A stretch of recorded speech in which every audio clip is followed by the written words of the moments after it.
Hello there, friends. Let's talk about stacking and pulling. Disclaimer right off the bat, if you're here for why to pull and why it's good, that is a different video. It's going to be hypothetically number 10 in this series. Maybe I've made it, maybe I haven't. Take a look at it.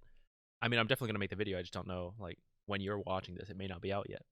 If you need that, go ahead and wait for that video or go and find it now if it's in the future and I've already done it. This video is about how to stack, how to pull, just how it is done. So you have the ability to do it. Later, we will explain when you use that ability. So let's get right into it.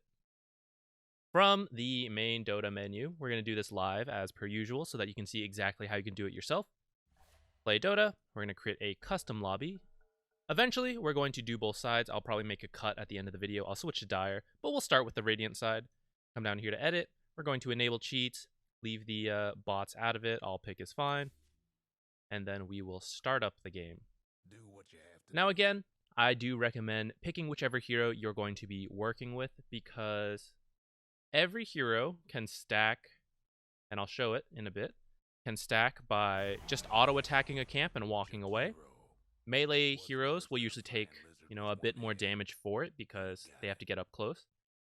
But everyone can do it. However, we are going to discuss using our spells to stack as well, and that is very specific to each hero. So, go ahead and use whatever hero you want. Let's go ahead and cheat right off the bat. Whoops. Let's give ourselves some gold so we can buy... Let's just get some boots, a blink dagger, and some wards to make it a little easier to see. If we type in -WTF, again, this will remove our cooldowns, just in case anyone hasn't watched the other videos. And a quelling blade will be useful to have. That's everything we need. Let's come over here to a camp. Now, if you're not seeing this yellow box in your own games, come over here to Options, Interface, and you're going to click this box so that when you hold the Alt key or whatever your modifier is, you're going to see these neutral spawn boxes. While we're here, I recommend this one as well, also very useful. You can see stuff like this. But anyways, now, when you hold Alt, or again, whatever your modifier is, you can see this box. The way neutrals work is that on the minute mark, starting with 1 minute, and every minute after that, the game will check if there's anything in this box. Specifically, it will check if neutrals are in this box. And if they're not, it will spawn a camp. So we can actually cheat. Use this command here, spawn neutrals. I recommend copying this so that if you want to do it again, we can just paste it. Whoops. Don't kill me, camp. And you'll see I cheated to get these camps to spawn a little earlier. Usually we'd have to wait for the 1 minute mark, but we can get them out now. Now I'm going to place this ward to make it easier to see this camp so we can see exactly what they do. Many of you probably already know stacking. So the idea is that we want nothing in this box when that 1 minute mark comes. There are some other stuff that can block camps, like wards, for example, and sentries, and some other entities in the game. Let's not worry about that right now. Right now, when there are only neutrals, we also block it, for the record. That is also important to note. So essentially, if I hit them and I pulled them out, if this was changing, let's pretend this is now 1 minute instead of 40 seconds. Oh, you can't see the box when I'm paused. I can't make it pop up right now. But since they're not in the box right now, and it became, our 1 minute mark, a new camp would spawn here, we'd get a nice noise. I will demonstrate this in a second. I just want to show this, and we have enough time for me to demonstrate something else real quick. How we figure it out, so we hit them, we make note of the time, so about 44 seconds, and we see how far they chase us. And he just walked back in the box about 5 seconds after I hit him. So let's hit him at 55. Come out here. There we go. We have now successfully stacked this camp. This is how to stack one given camp. And in fact, you'll notice there are many camps throughout the game, and they all work like this, where we just hit them and pull them out. Something else to note, check out these trees that block the path. So essentially, we have to pull these neutral creeps this way. And similar to, say, over here, we kind of have to pull them out this way because there's a cliff and everything blocking them. Now, some don't have such, this is pretty strict. There's a hard cliff. There's nothing to change that. But say this one. This is only trees blocking the way. So if you had a hero that could cut these trees, then instead of having to pull the camp this way... Okay, let me pause. There we go. So now, instead of having to pull the camp this way, if we were to cut these trees, we could pull them out this way. And you'll notice, because they're not centered in the middle of the box, they're a bit to the side. So this camp happens to be about a 55-second time when you would hit them and pull them out to stack it. And part of that time is because they have to travel through the box and we don't want them to walk back. Now, if we were to cut these trees, it would only take them, like say, a second or two to exit the box because they're closer to this side.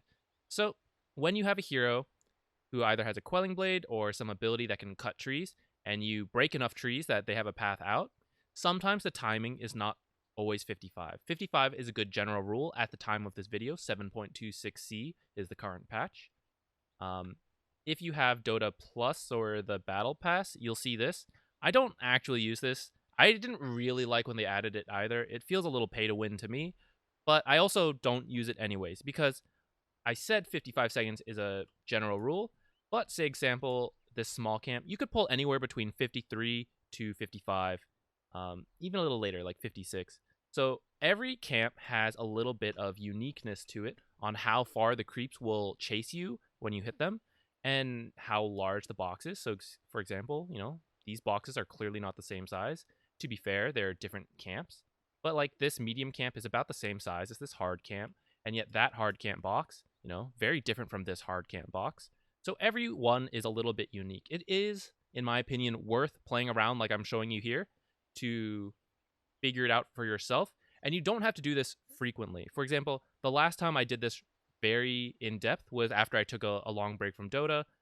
And the map had changed, so I wanted to, try all this out. And I spent like an hour playing around with a bunch of different camps, getting a feel for when to do it.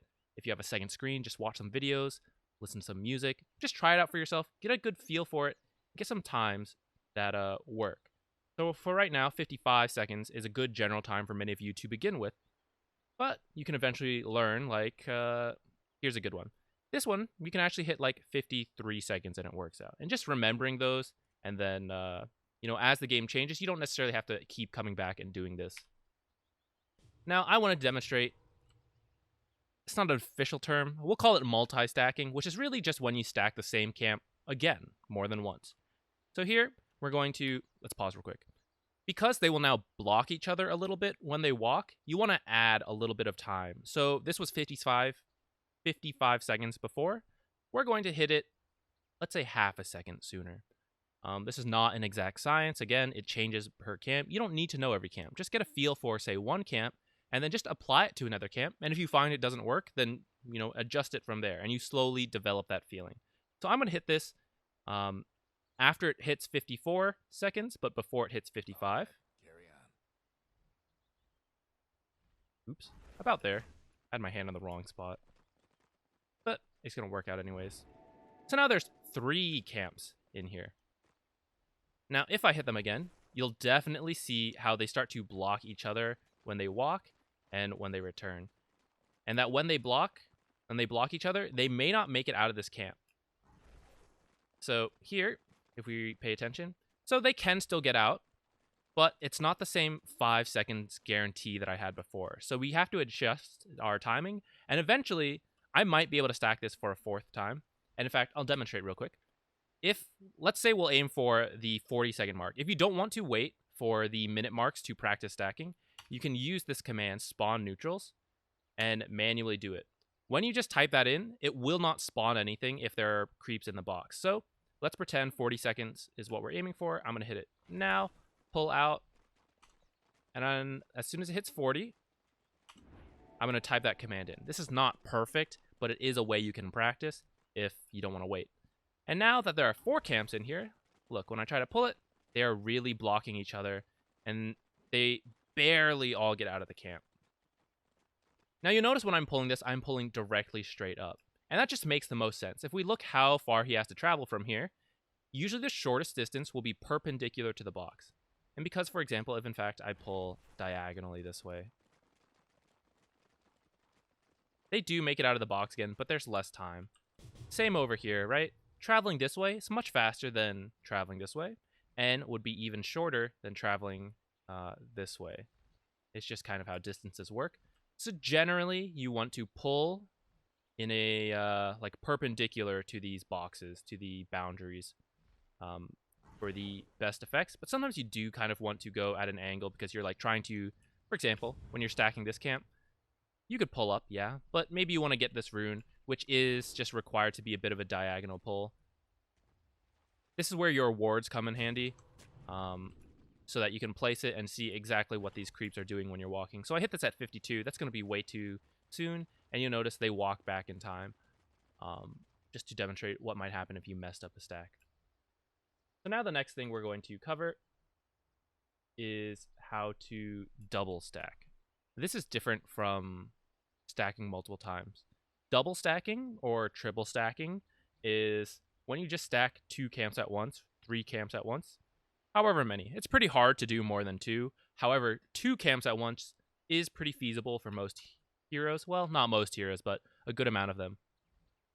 So for example, let's aim for 44 again, or 40 seconds as my general mark.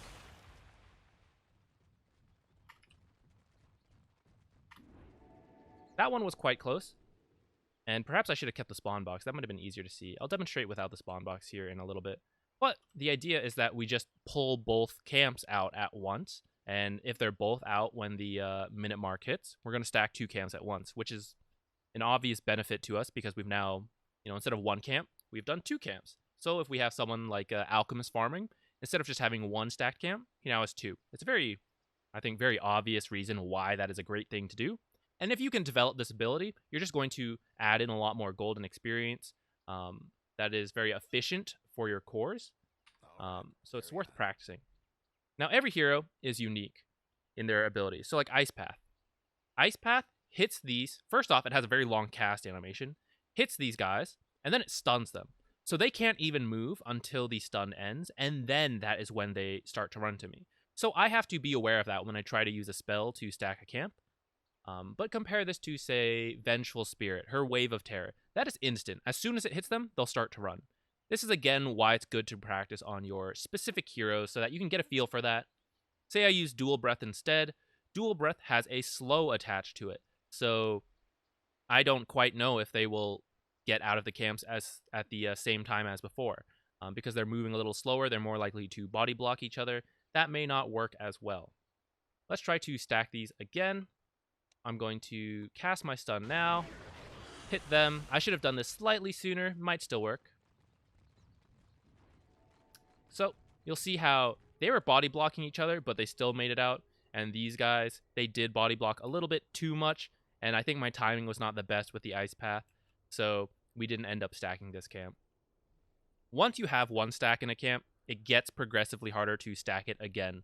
But obviously there's an increasing benefit, right? Like, instead of just 2 stack camps, we got 3 here. Like, it's just generally better to get as many as you can, or to have that ability. Depending on the heroes on your team, you may not want to stack it too much, and depending at what point in the game, you may not want to do that. Particularly early in the game, it's usually not good, right? Because many heroes can't even do 1 camp, so if you stack 2, now it's really hard. But heroes that use spells, so like Shadow Fiend or Lina, generally like having stacks because it's the same to them regardless. Like, they were going to use spells to clear this camp, and their spells will hit every creep here anyways, so it's fine for them. But heroes who rely on right clicks early and don't yet have like a Battle Fury or a Maelstrom may not strictly like having too many stacks, so do keep that in mind. I know this was just supposed to be a mechanical video, but I think that's worth noting. So that's about it for that topic. Again, I just recommend practicing a bunch on different heroes, using these wards so that you can see how they move when you're not actually there. Oh, I will note something beneficial about using spells. Say, for example, I'm here. I can't even see these camps. And if I wanted to auto-attack them, well, this one actually, there's a neat trick to like walk here and auto-attack. Okay, let's do this one, right? Where if I wanted to hit this camp, time was approaching, I'm at like 52 seconds, I will not make it around here to hit them in time and pull them out. Actually, if it's 52, maybe I can. But let's say it's 54 seconds. But I had, say, Dual Breath. This one won't work because I have a stun.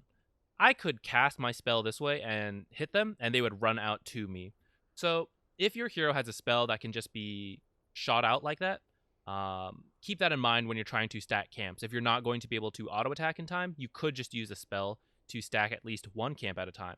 Now, if you're in position to auto-attack, your spell may reach another camp, and in that case, that's how you can stack 2 camps at once.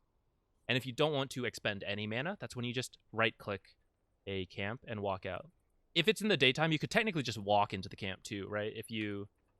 They're asleep now, so they won't do it. But in the daytime, if you just physically walk into the camp, they will aggro on you, which can be useful if you have a very slow attack animation, so like Treant Protector, where actually the time it requires to just like punch a creep could put you over the time needed to stack it. So sometimes just like walking into the camp and walking out is faster for you. Though you may want to be careful, like when it gets stacked up, that could be quite painful for you. So that covers it for stacking. Let's now talk about pulling. The pull camps are these two right here, and the equivalent side is the top. What that means is that, here, we might be able to make this. No, we're too slow. Poor timing on my part. I'll demonstrate with the next creep wave. Pulling refers to aggroing the lane creeps to come into these camps. So what I'll show here in a couple seconds is just that. Now, if you tried it with any of these other camps, obviously this guy's a bit too far from the lane to do this. But, for example, when the enemy team pulls the creep wave and they're running through the jungle, trying to aggro a jungle camp to get your creeps to come will not work. It is only these 2 camps that work. So there we go. That is a pull. Very straightforward. Rewind and watch that again if you need to see it. The small camp is very easy to pull.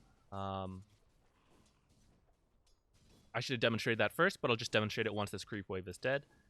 I want to show what happens when the camp is dead. Let's help them out, actually. So once this camp is dead, they will just walk back to lane. Usually the shortest path they can get. They'll come back to lane right here. Now if we... Well, they would have spawned in a second anyways. Let me show why this camp is so easy to pull. We hit them at like 57 seconds. Look how far these guys run. They'll chase you for about 7 to 8 seconds and make their way like all the way into lane.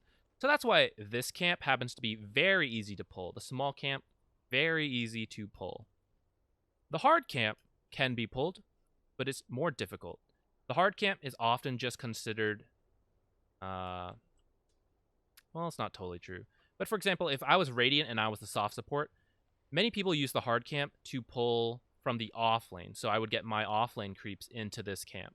And that is fairly easy. The game is designed so that this pull is quite easy for the off lane. And the equivalent pull is that using this one to like pull here to pull the off lane creeps. That's why you'll notice the creeps don't walk in a straight line. They like walk this way and walk in the direction of this camp and then back down and like curve back in. It's to make it easier to do this pull. However, it's still possible to pull from the safe lane using this camp.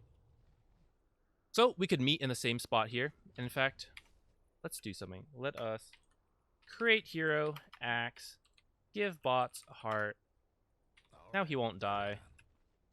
He will prevent the enemy creeps from walking up. You can do that too if you'd like.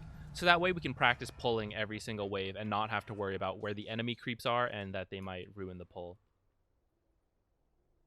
Let's actually go in order. So I'll show this one last. You can pull straight down. It is quite difficult though.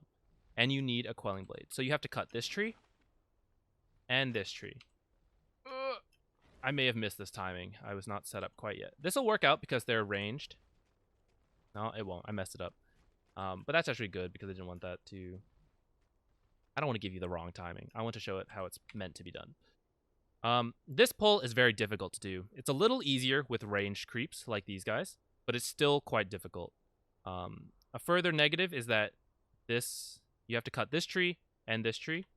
And let me show those trees again.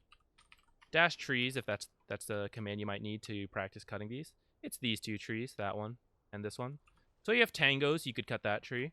And that's very normal to cut this tree. I recommend that almost every single game. You only cut this tree if you're trying to pull this camp, really. Or if you just needed a tango, I suppose. But more likely, you might have to ask your carry to cut this tree for you if you want to attempt this pull. The benefit of this pull is that it's very difficult for the enemy team to contest this, because this is just about as soon as you could do a pull. Now, something I want to show.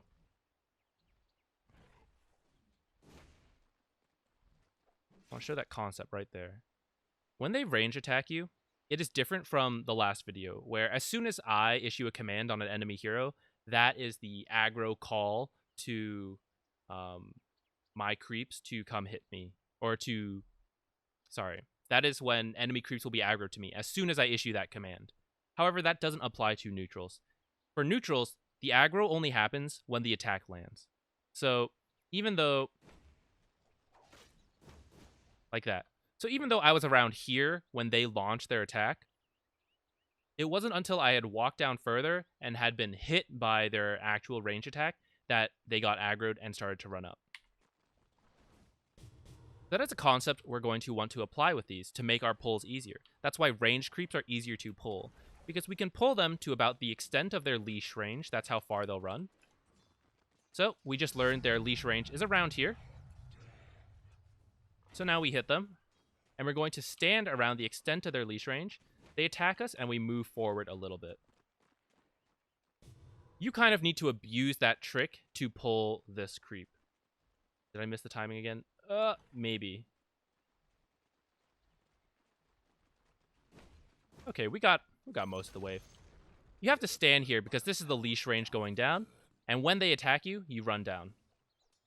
It is possible with melee creeps, but it is difficult. Let's... These guys. So, I can attack them, and they hit me here, right? I'm standing there, getting hit. But... hit him. He starts his attack, and I move forward about 100 units. It sounds pretty minuscule, but that 100 units is the difference in terms of sometimes getting these pulls or not. Because you'll see right here, this is actually a great example. If you didn't watch the last video, these creeps have an aggro range of 500, and the range creeps have an aggro range of 600. I should have explained that to start. So we need the neutral creeps attack to hit us within those ranges. So for him, I need to be within 500 range, which happens to be around the outside of this tree from this hero, or from this creep. There's no way to directly show that right now, but just trust me from experience, it's about there. And if I get hit there, it will aggro this creep.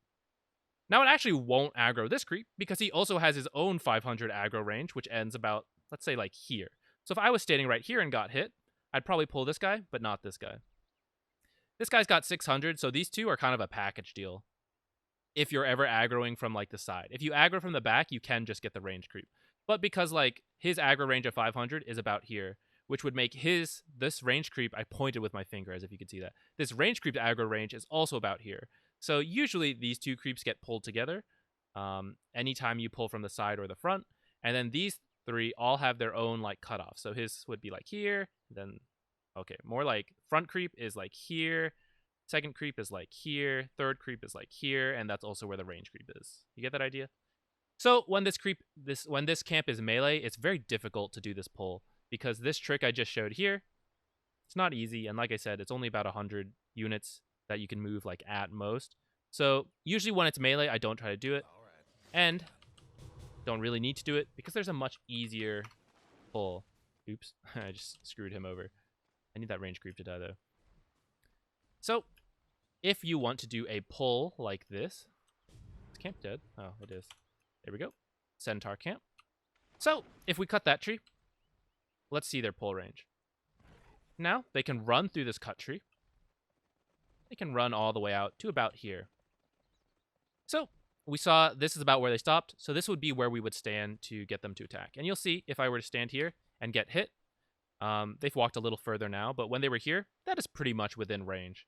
And then we can do our little trick as well to get hit and walk forward. And that would work out. You'll notice they're walking along the edge. That's why pulling, like when they're down here and they haven't moved so far to the side yet, that's a little easier. And this is also part of why it's harder to pull with the hard camp than with the small camp. They kind of like walk out and then walk back in. Which, this part where they walk back in is very easy. Just hit. See how far they come this way. All the way into lane pretty much. This is pretty much where the creeps were walking. So even if I got attacked like here, they would get aggroed. But we can even pull the creeps like all the way into our own creeps. So it's pretty simple. And the timings... At this time, 7.26C again. So hard camp pull down like this is about 23 seconds. And I will note now, before giving the other times, every creep camp is different. So, like, this guy has a movement speed of 320, and he's melee. This guy, 320, melee. What are you? Oh, give me a unique one. This guy, 290. He's quite slow, but still melee. So he doesn't go as far as, say, the terror birds, the wild wings, and the centaurs. Can we find... Oh, we're missing our tomato buddies, but maybe they'll pop up when I'm demonstrating the rest of this. So some of those unique timings do shift it, where it's like harder to do a satyr pull down here because they're so slow. But the benefit is that the satyr camp does have one range creep, which makes it a little easier, actually. The diagonal pull here, so let's call this one diagonal 1. This is about 26 seconds. And let me clarify something else now. When I say 26 seconds, remember, creep wave spawns every 30 seconds. So you can just add 30 seconds to that creep wave. So 26 plus 30, that'll put you at 56. So depending at what point you are, you could pull right now at 26 seconds. Let's show it. Or if it was the other time, you would just hit them at 56 seconds. So here they are, attack me. And you'll even notice how it pulled kind of differently. That was their aggro ranges, where it pulled 3 of the creeps who were within range, and then the last one had been out of range at that first attack, and then the second attack hit me, and then that's where that last guy got pulled in. Because we have this command on, he's just going to stomp these guys to the ground, which actually does no damage. Let's... oh, man. Okay, put that back on. Something else you can do, you can buy like a Divine Rapier, make this a bit easier for you, and so you can just quickly kill off the creeps, and then start over. Let's drop this again. Now, if we were to do this side pull, 30 seconds is also about the minute mark, and it's... I don't think I even need to demonstrate this one, because again, it's just like so easy. The downside of these kind of pulls is that the enemy team will often try to disrupt your pulls, and so because you're closer to their side, it's very easy to see this happening and to cast a spell or something and aggro the creeps back in. That was the benefit of this pull, where it's like much more difficult for them to get down here to contest you. Now the last pull is 33 seconds, and we essentially pull about up to this tree. See this line between these two furthest trees? Kind of draw an imaginary line here. And at 33 seconds, we will hit this camp. And go. Oh, I got distracted, but this will be fine, because this is a ranged guy. It was not fine. I messed it up a bit. I was stretching my neck. But I think you see that idea. I pulled the range creep. So if I had done it a second sooner, like I'd said, and I actually hit at 33, we would have gotten the melee creeps. The last concept to cover, which I didn't do, is to now connect these two separate pulls. So the small camp rarely kills a full creep wave on its own. Sometimes, depending how you pull it, that can affect it. So the ghost camp and the assassin voles, those are the strongest small camps, and they can kill a full creep wave if you help them out a bit. So like you deny some of your own creeps. But usually it's a little hard. And for all the other camps, they'll usually be killed before they get destroyed. And here's a good example, because this even has our catapult. Let's put our ward down again so we can see everything happening. This is called connecting the pull. What we're going to do is we're going to hit this hard camp as these are close to dying, so right around now. And we want to, be attacked. There we go. So you'll notice I only connected some of them. So the last two were out of range. This is part of the difficulty of connecting the pull. It used to be easier. Right now it's a bit harder, just because they didn't want it to be so easy. So right now doing this connection is a bit tough, where you kind of have to wing it. Like this camp needs to be dying as these creeps get here. And Jakiro, for example, he only has damage over time spells, so it's a bit harder to time it. So, for example, I could have auto-attacked and tried to cast spells to help it, but because it's damage over time, it's not the best. If you're a hero like Lich, who has this magic burst, it is easier to create the time you need. So you pull them, and if this guy's not dead, you just blast him with your spell. So he's dead now. Perfect, just when I needed it. And this guy hits you, you aggro them. Oftentimes, you will not aggro all the creeps, but that's kind of okay in general. Don't worry about it too hard. As long as you can pull over, let's say around half of them, I would say that's probably good enough to get going with your life. And yes. The last thing I'm going to show you that I said this was the last thing, but I realized separate last thing. I think I already said it actually, so maybe I'll just cut this part out if I did. It's what I'm going to term the half pull. And essentially, so far, I've pulled most of the creep wave when I've done this. But what if I don't want the full creep wave? And later in my video, I will explain why we may not want the full creep wave. I need this. There we go. I've pulled half the creep wave. Because when his auto attack hit me, I was within range of their aggro ranges that I talked about, 500, but not within theirs. And in this way, I can now pull only part of the creep wave. And I just mentioned earlier how the small camp usually kills off an entire creep wave. Well, if I only pull half the camp, now it will probably get killed off. This is pretty good for many reasons that I will cover in the future video, but just give this a shot of only pulling some of the wave. So you could try pulling the back half of the wave. That's the one I recommend, getting this back half of the wave. But you know what? If you mess your timing up and you are only able to get the front half of the wave, give that a shot too. I'd be amazed if you could only pull the middle part of the wave. That's pretty tough. So let's not worry about that. But try practicing only getting half. We've added a creep on now because there's too much time has passed. The starting creep waves only have 4 creeps total, 3 melee, 1 range. So try practicing only pulling the first 2 or the back 2, maybe even the back 3, but just try to split it up where you're not getting the entire creep wave. And usually you can't pull them into it. So like usually when people pull the full creep wave, they pull the whole camp down like we saw because they run all the way over here and they run into the creep wave. You will always get the entire creep wave when you do that. You have to do that trick that I talked about where you abuse getting hit by the attack and like a range attack hits you when you're in range of. So if I wanted to get these guys, I would want a range attack to hit me when I'm standing about here because that would pull probably about these 3. I might be just out of range of this guy and I would be okay with it either way of only pulling 3 or just pulling 2. Only pulling 2 or pulling 3.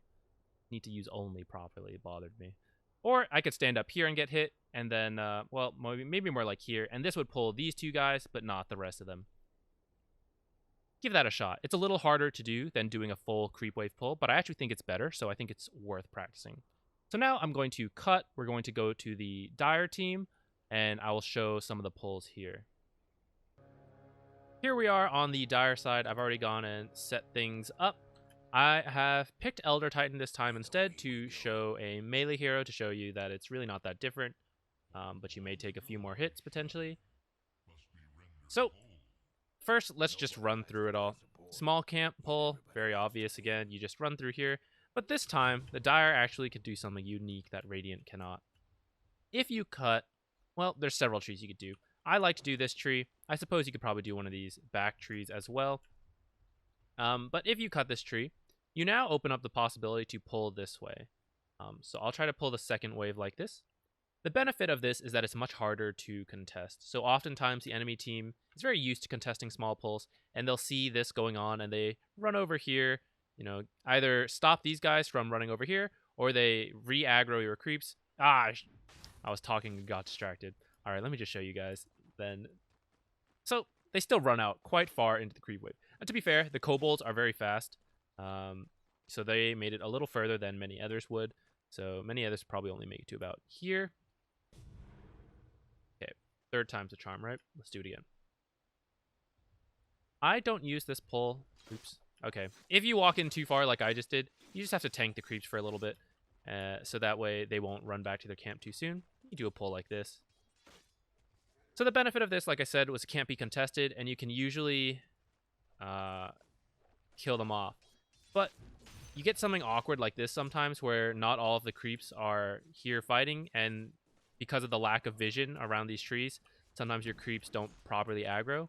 If you happen to have a Quelling Blade for whatever reason, which I highly don't recommend as a hard support player in this current patch since they removed its ability to kill wards, then this, you can't really cut too many trees, and you may have to depend on only using 1 tango to get 1 tree maybe, or asking your carry. But this is a bit out of the way for your carry to cut trees, so many times you are only going to get to break one of these trees, and you're just going to have to deal with that.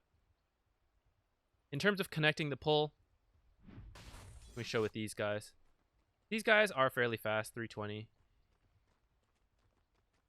You notice they turn around, you know, they make their way to the camp. It's not that different from this hard pull. You just kind of have to get somewhere over here. Now, if you see them dying, you don't have to keep pulling. So, like, some people will pull directly this way. You can actually do a pull that is more like where I walked over here. Because when your small camp, or when your creeps kill the small camp, they're going to walk this way back to the lane. So, if you pull this way, you can kind of intercept that. And it gives you a bit more leeway than, say, running this way to try to get the camp, going this way. Next up, you can pull the camp this way. So this tree needs to be cut, which I recommend having cut anyways for reasons that will be covered in the future. Your carry can cut it, or you can use your tango on that. And then the timing for this one, let me just refresh my memory, 17. We'll actually try to pull this one at 17. Again, it's similar to the last one, where you kind of have to stand at the edge of this tree, get hit, and pull it out a little bit. So that's an example of getting hit without actually, or pulling the creep without actually getting hit. Like that. Textbook. And you'll notice it was pretty awkward because I was blocking their way of walking. And so they like started to go this way and got confused. You do have to walk out fairly quickly so that your creeps can get through. And that's actually something else I should mention, is to make sure you get rid of the aggro from yourself. So let's do this. If you do the trick to like stand and get hit, make sure you de-aggro and don't... I didn't give a proper example there. But sometimes people stand there and get hit, and then they don't switch the small camp. They don't de-aggro from themselves. So you have to walk far enough away so that the camp will now start hitting your creeps. Because otherwise, the camp is hitting you, so you're just taking damage. Your creeps are killing the camp. And this is how you end up getting like a full wave like this. Now, obviously, I was just standing there watching them hit, so I didn't do anything to really fix this, even though that situation was correct. But if you do end up in a case where the creeps are hitting you, you need to make sure to get rid of that so that the creeps are killing your... Sorry, I should clarify that more. The neutrals are killing your lane creeps. So this one is personally a little easier to do than this Radiant one. I find this Radiant one very difficult. Perhaps if I practiced it a bit more, it would be better. This one I find not too bad. This one only has one diagonal, which is this way. So hit it at 24 or 54, and we just walk this way. We're going to stand like right around here. You're going to get hit. We missed one. That's okay. I use these two trees as a marking. So like if I stand between these two trees, that's about as far as these creeps will walk. And so I just stand somewhere in between those trees to get hit, and then I walk out a little further. Because this is a pretty solid wall, if you tried to bring the creeps through here, like technically you could walk through here. It sometimes works. But sometimes by getting lost in vision, like either these creeps get confused or your creeps get confused trying to chase through. So I only recommend going this way if these trees have been cut. Now, let's demonstrate that. If they are all cut for whatever reason, your carry has a Quelling Blade, so they could cut this many for you. It now becomes way easier to pull this camp because we don't even need to demonstrate the pull. Let me just show you how far they walk. Because they're not spending their time winding around, they walk like into the lane. So this pull is very easy. Now again, like last time, how I mentioned how it gets increasingly more difficult to intercept the pull as the enemy team. Similarly over here. So it's a little harder to intercept this pull than, say, if all these trees were cut, to intercept this pull. Now, that's not fully true in this case because all of these pulls directly start running through here. And if people are going to contest the hard pull, it's usually in this area right here. So, like, whether you're pulling here to here or here, like, it's all the same. Whereas pulling this camp is different, and that's harder. So here, like, if you were pulling this way, you contest here. But if you cut this tree and want to contest this one, then you have to come over here, which is a little further. And because this way is also through this tree, you know, this is the same area. Technically, you could probably cut this tree and pull this way, but it's a little harder because they have to walk a different path, and it takes a little longer than running out this tree. You could try that. I actually haven't really explored it. I just thought about that literally just now. I feel like it's a little harder to do, though. And then finally, the timing for this one is not 33, 28 seconds. So here, we'll pretend it was 8. You walked out here. And it's pretty self-explanatory. You just meet your creeps here. This one is hard to do because oftentimes, like, the enemy tower is usually, like, right here. So they'll be right here to see you doing that and run in the way. Or the enemy lane creeps are here. So this pull is kind of hard to do, actually. Not because it's difficult to get there in time, a timing thing. It's difficult because the enemy team and the enemy creeps are there. So that's about it for this.